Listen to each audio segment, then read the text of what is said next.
God bless you. In today's video, I'm hoping to share some dinner inspiration with y'all. I share with you 2 dinner recipes and 1 delicious dessert. I'm showing you how I make my meatloaf and mashed potatoes with brown gravy. Y'all, this is so good. It's a play off of my mom's recipe. Nothing beats my mother's meatloaf, but this one came pretty close. I'm also going to share with you my barbecue chicken sandwich, and the dessert that I'm sharing with you is a Boston cream cake. Boston cream is a huge hit in my family, so I really hope that y'all gain some inspiration. I know having to cook dinner every single night can be so tiresome, so if I can help y'all out with that a little bit, praise God for that. I really hope y'all enjoy the video. Before we get into it, please make sure to subscribe to my channel if you're not already, and if you want to see how I make these 3 recipes, then please just keep on watching. Starting out, I have 2 pounds of ground beef. I'm gonna season with some salt, pepper, onion powder, garlic powder, and y'all season to your liking, and smoked paprika. Then I'm going to add in half of a white onion, 2 eggs lightly scrambled. I have 4 slices of bread here that I just cubed up, and about half a cup of ketchup. And now you just want to mix everything until it is combined. With clean hands, just mix everything. Use gloves if you have them. I don't have any. You want to grab your pan. We're just going to put it in here, and then we'll shape it. So then you want to take both of your hands now and just shape it into a loaf.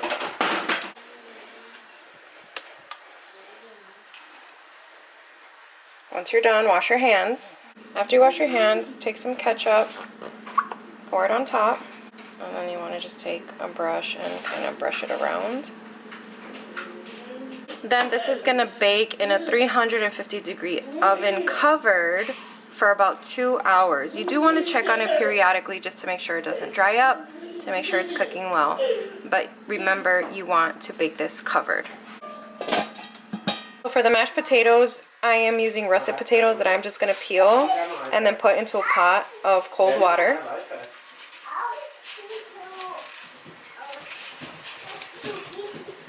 You don't have iPad either.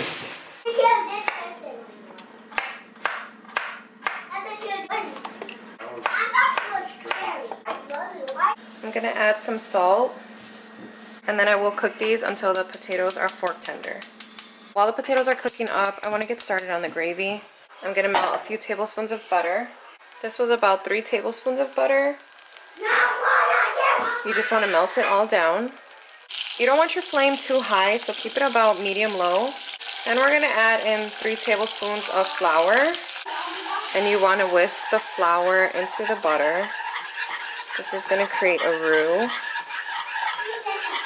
So essentially you're just adding flour to fat, and then you have to cook out the flour for a minute or so. Then I have 2 cups of beef broth that I'm going to slowly whisk in. I'm going to just pour in a little bit and then whisk. Pour in a little bit and then whisk.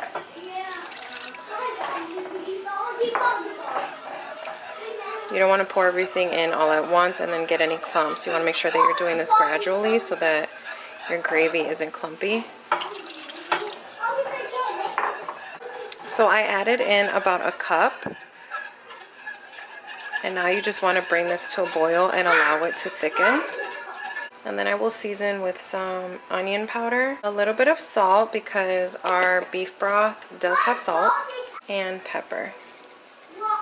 You want to boil it for about 3 to 4 minutes, just until it gets to the consistency that you like. So as you can see, it has thickened up, and it will thicken up as it sits. Feel free to add a little bit more beef broth if you like, just to help thin it out. But again, you'll notice that it will continue to thicken up as it sits, so just add more liquid as needed to your desired consistency. And now is a time that you would want to taste to see if you have to add any more seasoning as well. So in my many years of making homemade mashed potatoes, I have found that mixing them in my KitchenAid, they come out the best. So that's what I'm doing today. I just attach the whisk attachment. I'm gonna add in about a stick of butter. And then just start mixing. Butter will melt into the potatoes because the potatoes are still really hot, but you get this delicious whipped texture. I'm also gonna add in a little bit of milk after it's mixed for a couple of minutes, and then we will also season them. Now I'm just gonna add in some milk, a few tablespoons. Scrape down the sides again. You wanna keep doing this so that way everything gets incorporated properly. A little bit more milk. Then you just wanna let this go for a few minutes. I am going to add in some more salt and some pepper. Give that a good mix. While I was making the potatoes, I did have this resting in the oven for about 10 minutes. Now it's time to plate everything up. Here's everything all plated up. Now it's time to eat. How many times you made this? A couple times? Yeah, I've only made meatloaf a few times.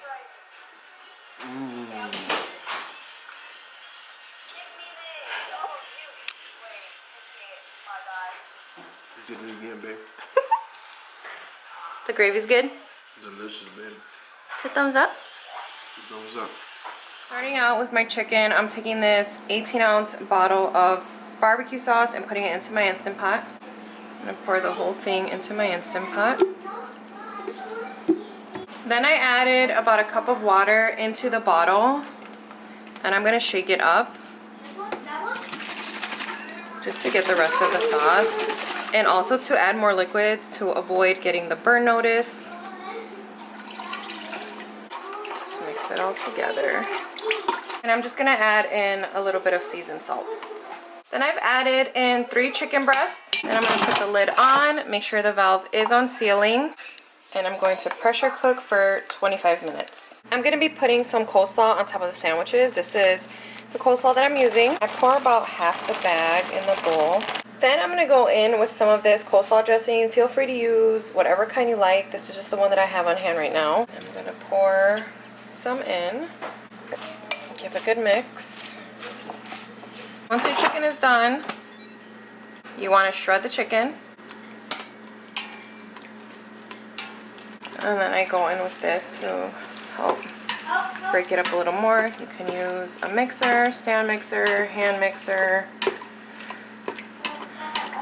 This just works right now, and I don't have to dirty any big bowls or anything like that. So just get all your chicken shredded up. Here I have my toasted brioche buns. Feel free to use whatever bread you like. I'm just adding the shredded chicken. Then I'm gonna top it with coleslaw. Here is the sandwich, all plated up. I just added some tater tots and some ketchup to go with it. And now it's time to taste. Cheers. Cheers.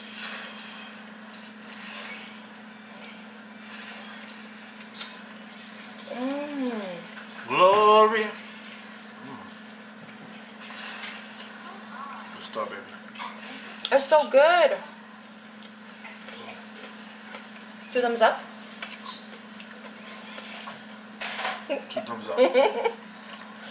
For the cake, we're gonna start with any boxed yellow cake mix. Pour the whole pack in. And you wanna make the cake according to the box directions, only I do a little bit different. Instead of 1 cup of water, I add in 1 cup of milk. This box called for half a cup of vegetable oil, so I am adding in half a cup of melted butter. And this box called for 3 eggs, but I'm adding in an extra 1, so a total 4 eggs. And then with a hand mixer, stand mixer, a whisk, you just want to mix everything until it is well combined. I'm just using my immersion blender with a whisk attachment because I don't feel like dirtying my mixer.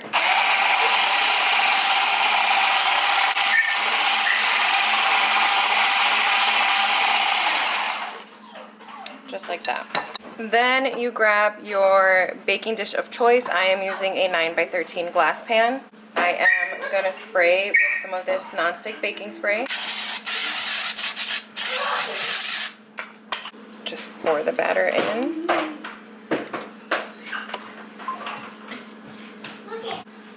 Just like that. And according to box directions, this is gonna bake at 350 degrees for about 29 to 33 minutes. You'll know it's done when a toothpick comes out clean from the center. I'm gonna pour 4 cups of milk to my bowl here. And then I'm gonna add in 2 boxes of this vanilla instant pudding mix.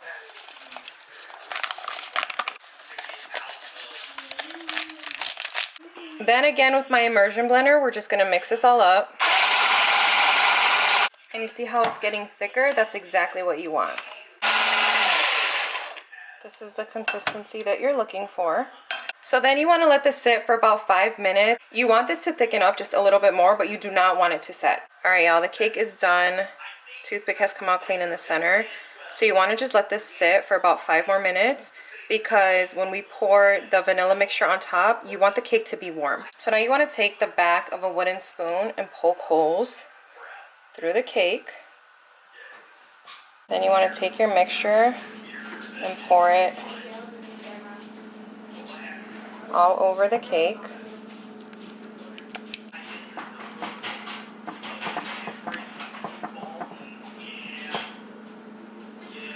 And now you want to let this set in the fridge for a couple of hours.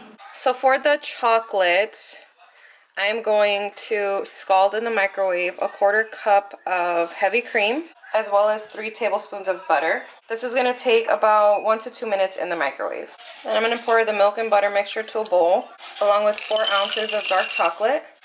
You wanna give this a good stir to allow the chocolate to melt into the cream and butter.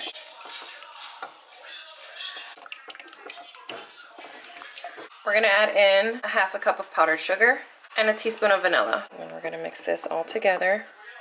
And this is what's gonna give us our chocolate ganache. If it is a little too thick, I just warmed up some heavy cream, and we'll just add in a little bit at a time because you want a bit of a thinner consistency. So that was probably a 1/4 cup more of warmed up heavy cream that I added. So we have our cake, and we're gonna pour on the chocolate. And I like to pour it a little bit down the center, and then I will spread it with the spatula. And then just spread out the chocolate.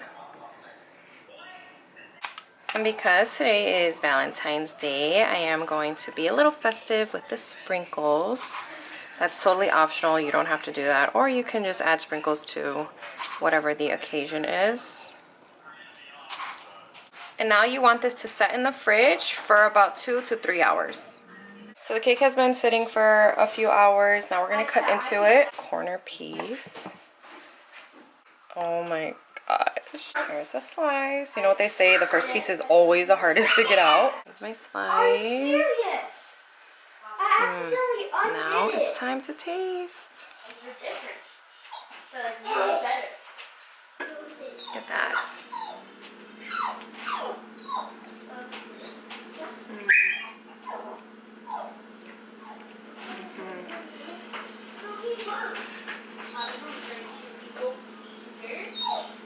Oh my gosh. Look how good.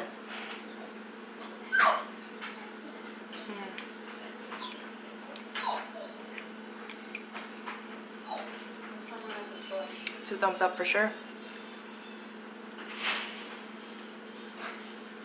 Alright y'all, that wraps up this video. I really hope that you enjoyed it, and I hope that you were able to gain some meal inspiration. If you try any of the recipes out, you'll have to let me know in the comments below. Again, thank you so much for watching. Please make sure to subscribe to my channel if you're not already. God bless y'all today and always, and I will see you in my next video.